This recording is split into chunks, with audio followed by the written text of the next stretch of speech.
Hey, church, welcome to week 2 of the Anatomy of Love Beyond Sunday. I have Dan Rutledge with us and Steve Ingold. Thanks for joining me. Mm-hmm. And so we were in 1 Corinthians 13, verse 4 that you preached on, Steve. Love is patient, love is kind. Mm-hmm. And I think of all the attributes of love and the ways that love manifests itself, I think patience may be the toughest of all the attributes.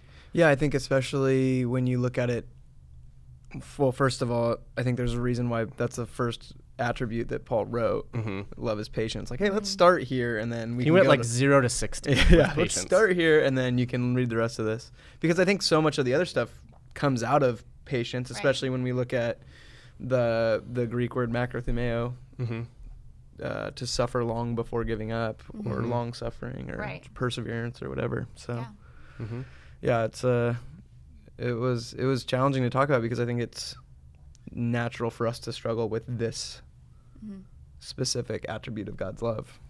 Yeah. I think that patience for me really helps me to see what God is doing around me. I think when we're impatient, I'm rushing around. I'm not quick to pray for somebody. If someone comes up to me and I'm in a hurry, I'm not going to sit there and want to have a conversation with them. Like, I just want to completely check out. But when we're patient, we can see, oh, maybe this is something from God. Maybe I need to wait here in this moment, like going to the DMV. I mean, God forbid he has something for us there, which happened to me a couple of days ago. And that was just so encouraging, because I really do carry a spirit of busyness everywhere I go. But when I'm patient, I can slow down and I can see what God is doing in my kids' life and my husband's life and people around me. And it really takes the focus off of me and helps me to love other people effectively. Yeah. So you went to the DMV a couple days ago? I did. Oh, that's the terrible. worst. It's the worst. I went at 8 o'clock in the morning so I could get there in line, and there was already 75 people there. And I was like, this sucks. Yeah. So, yeah.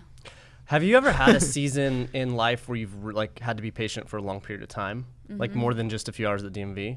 Not to minimize that example, because that can be traumatic. But honestly, I was there for 4 hours one time waiting to get my ticket called. It's a very traumatic experience. Yeah, it is. I've absolutely had to wait. I waited 6 years for a promise to come into fruition. God spoke something to my heart in a prayer time with a friend, and it was so clear. I thought, oh my gosh, this is going to happen right now. And it took 6 years for that to come into fruition. But during that time, it seemed like everything got more difficult. And I was so confused, because I said, God, this was the promise that you gave me. Why is it taking so long? But as I look back now, I can see that he was doing something in my heart that was so significant. I wasn't ready to carry the burden of that promise. I couldn't, my character wasn't strong enough. I needed to heal from things from my past. And that is so beautiful, because I don't want to spoil the promise that I inherit. I want it to maintain. I want it to last. And so that is why I was so glad it took so long. But it sucked when I was waiting. Absolutely. Yeah, I think I'm in it right now. I mean, I shared about the adoption stuff, but we're like being patient with my dad's cancer stuff. There's some family stuff on Amanda's side that we're long suffering through for sure. How long have you guys been waiting for the adoption? Jeez, we've been in the process for 3 or 4 years. That's a long time. Yeah, it's crazy. But yeah, but it's like you look at things in your life, and that's just what we're in like those 3 things we're in right now. Yeah. But man, there's been some pretty significant issues or events that we've had to be patient throughout our, not just through Amanda's and my marriage, but I even think back to like job transitions for my dad, or when my parents went into ministry, how things, like there's just things that shift and change all the time that you have to be long suffering through. So one of the things that was helpful for me in your message just to think about was when we are in a season of long suffering, it's helpful for me to know, okay, God is doing something bigger because he's forming me. Because character development happens most when we're in a season of long suffering. And so instead of the pity party that we want to throw when we're in a season of long suffering, flipping our mindset to a hopefulness around God's doing something big. He's forming my character in a way where he can't form my character when I'm in a season of blessing or everything's kind of going my way, which has been the majority of my life. Yeah.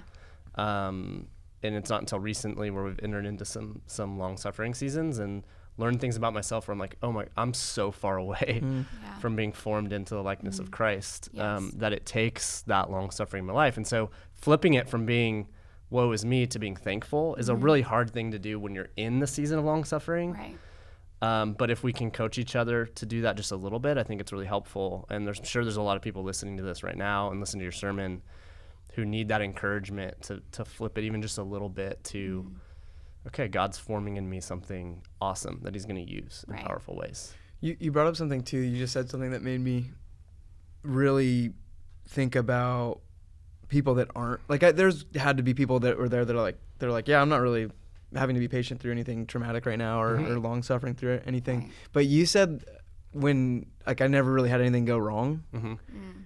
It's so interesting how much we don't cling to God when we don't feel we need God. Like, and that's one thing I tell people all the time when they ask, why do you love pastoring in the Bay Area so much? It's like, well, people think they don't need God here because everything's good, like everything's. But man, I wonder how we could be more aware of our need for God even when there's not a crisis or, you know. It's practicing patience in our life, which is not something that's culturally taught. Right. Like, as soon as, like, my favorite TV show drops, I watch the entire season in, like you 2 binge days. watch it? I binge watch the entire season. You're a mother of 3 and you're binge watching Absolutely. TV. Kids, go outside. I have something to do. And so, but we don't practice patience in our daily lives. And so I think that we have this misconception that if, like, the time comes when we're going to need to wait on God, when we're going to have to experience this long suffering, that we're going to be equipped to do it, but we're not, because we're not doing it daily. We're not doing this discipline of, okay, God, I'm going to just practice being quiet with you. I'm going to practice intentionally connecting with people this week and looking them in the eye. And when I ask a question, I'm going to wait for the answer and actually hear them. So when hard seasons come, we don't have the tools. We don't have the skill set to actually be patient in those seasons. Yeah.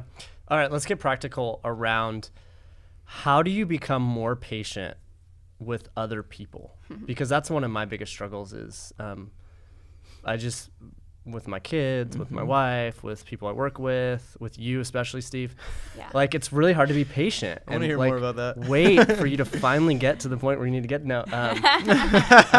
But what are there practical things we can do? Are there tips that you have to how we get better at that in small ways? Because oftentimes that's where we stumble is with other people, and that's the opposite of loving them well, is being impatient with them. Yeah, I think that was probably the biggest challenge for me in writing this sermon was I didn't want to get too granular with, like, here's all the little things that you need to do to be more patient. I mean, I think the overarching thing was the Timothy Keller quote about we would be more patient and kind if we all realized that if we all regularly remembered that we each have deep core faults.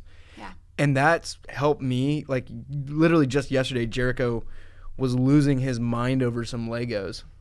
And I was getting so frustrated. I just taught on patience. You can feel your heart pressure increasing. Beyond that, I just did a celebration of life yesterday for a young man. His parents were there. They just lost his son. And I was like, I can't wait to get home to be with my son and just be present with him. And then I go home and he's freaking out about a Lego. And I'm like, you are the worst. Like, you're driving me crazy. And honestly, taking a step back and going, like, how many times has God had to be patient with me? How many times my parents had to be patient with me? How many people how many times has Chris had to be patient with me? A lot. So, a lot. Like, so many different avenues to remember that I'm not perfect and to take a step back. But I think there's also some other, like, really practical things too that we can do. And you mentioned a couple of them a moment ago, just like looking at people. Do you have anything else that you would say, like, well, this is it? Yeah, I mean, not necessarily. Since this message and, since hearing this message and just thinking about this virtue of patience, I've been just more aware of, am I rushing to places?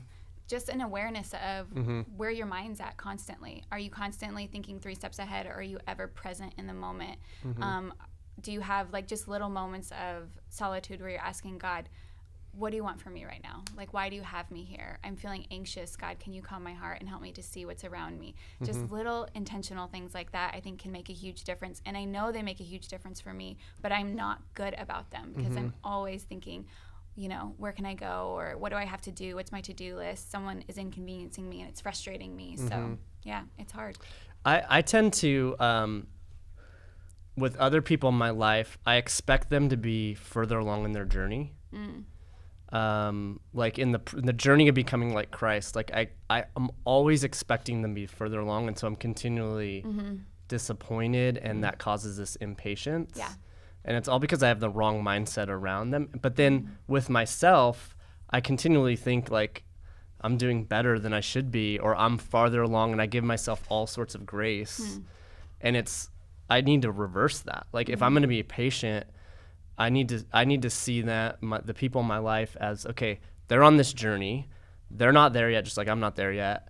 And it's a slow journey. Like I can't expect my 13-year-old to have the responsibility of a 25. Like I just have wrong expectations around how long it takes, how many times I have to tell him to do the same thing. And in my opinion, like I should tell him once and he should be able to, and it's like, no, that's not how our development works. How many times does God have to tell us something? Right. And so my mindset is very selfish in regards to the grace I give myself and the expectations I have for others. Yeah. It just, it sets me up to fail at patience every single time. Yeah. I like the synonyms tolerant and endurance when we're dealing with people when it comes to patience, because when I have to think about being patient with someone, I'm like, oh, this is annoying. But if I'm enduring with them, or if I'm tolerant for them, it really does change my mindset, because that's what God is doing for us. He's tolerant of our sin. He's enduring in the pains of our suffering so that he can help us along. Well, then you set yourself up to be kind to them. Like now you have a chance at being kind to this person because you can empathize with them. You're coming alongside them where they're at in their journey. And that's how kindness is produced and exhibits itself. I think too, when you talk about patience and then it manifesting itself in kindness, I think about people that I disagree with, and I'm not a kind person when I disagree with someone, typically, ever. And That's something you're working on? No, I don't even care. Just kidding, sort of. When you're patient, when you have this like long suffering, when you realize, like, I shouldn't expect, and it's not, I don't know if it's so much I shouldn't expect so much of you. It's just like I have to realize where we're at in our journey, and you may have a different opinion about something than I do, something that you're entitled to, and something that you're processing through, and I'm okay with going on that journey with you, as opposed to just writing you off and saying you're an idiot. Like, yeah, patience helps us to hear other people's opinions and not be so emotionally affected by it. Yeah. That's good. It's really good. Well, thank you for joining us. We're going to continue on with week 3 as we continue on this series, The Anatomy of Love. Hopefully this sparks some great conversation with you and your community group, or with other people that God has placed in your life who you can share some of these lessons with. Sometimes when you process out loud with someone else, it really helps these concepts to really sink in a little bit deeper level. And so hopefully this is helpful for you. And we'll see you next week. Thanks for joining us.